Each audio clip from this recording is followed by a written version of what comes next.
For salesmen to sell fear. Take the unvaccinated Glenn Beck, who's been shilling his new book while sick with COVID. He went on Tucker Carlson's show and kind of made me think a ghostwriter had actually done the book for him. Listen. Tucker, this is the most important book I have read. This is the most important that I've written. Okay, so he says he wrote the book, and it's full of proof that global elites are conspiring to reshape society and crush the little guy. So here's what's amazing. Tucker doesn't ask a single question. He just listens, while Beck claims that officials in Washington state are meeting to set up an internment camp, implying it's to punish people who won't get COVID vaccines. I'm serious. Beck literally says this. This is an internment camp. Washington state has done it before. They haven't obviously learned their lesson from World War II. So Tucker just sits there and listens respectfully while Glenn implores people to buy his book. And sure enough, the book is #1 on Amazon right now because fear does sell.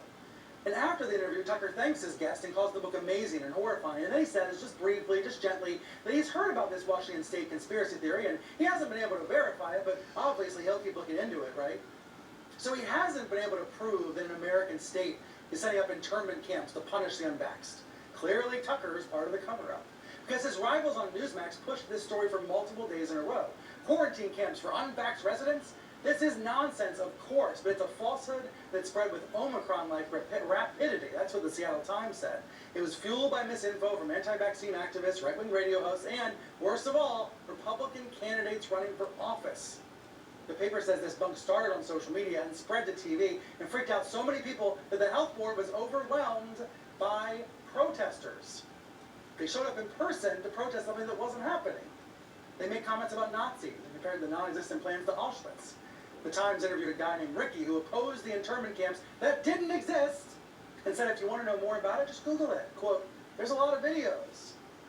Oh yeah, that is true. There are a lot of videos lying about it thanks to Newsmax and Glenn Beck and all the rest. So numerous news outlets felt compelled to fact-check this BS. And according to this reporter, it all started as satire. It started as a joke. So let's go to Washington State. Kate Starbird is a professor at the University of Washington, also the co-founder of the Center for an Informed Public. She researches this stuff every day. Caroline Orbueno is also with me, postdoctoral associate from the University of Maryland and a misinformation expert. Kate, you're in Washington State. Have you seen the internment camps with your own eyes? I have not seen any internment camps, no. What is going on? But you know, this is something we've seen over and over again, and we know that, you know, conspiracy theories and rumors are often built off of old building blocks. And this is a conspiracy theory we've heard before. FEMA camps.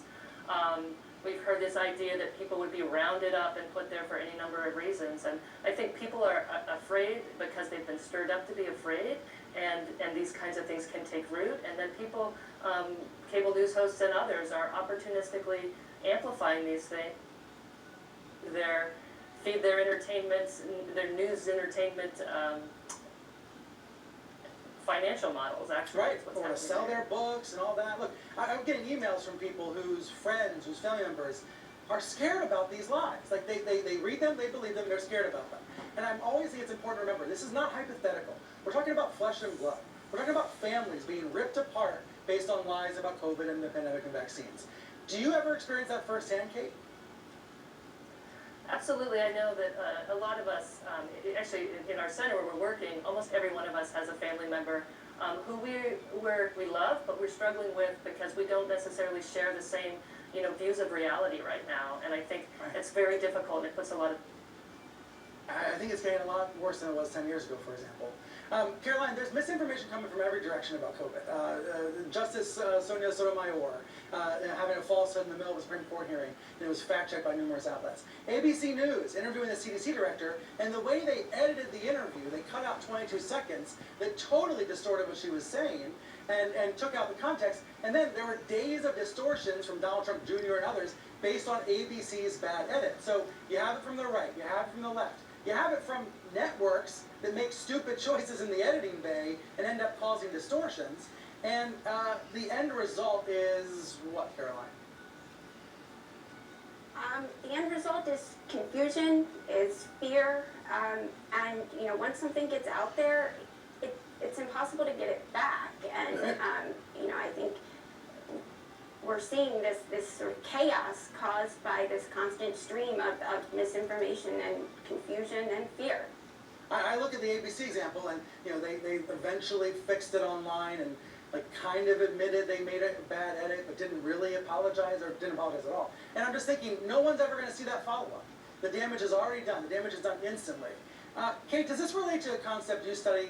You use the phrase participatory disinformation, which I think is a really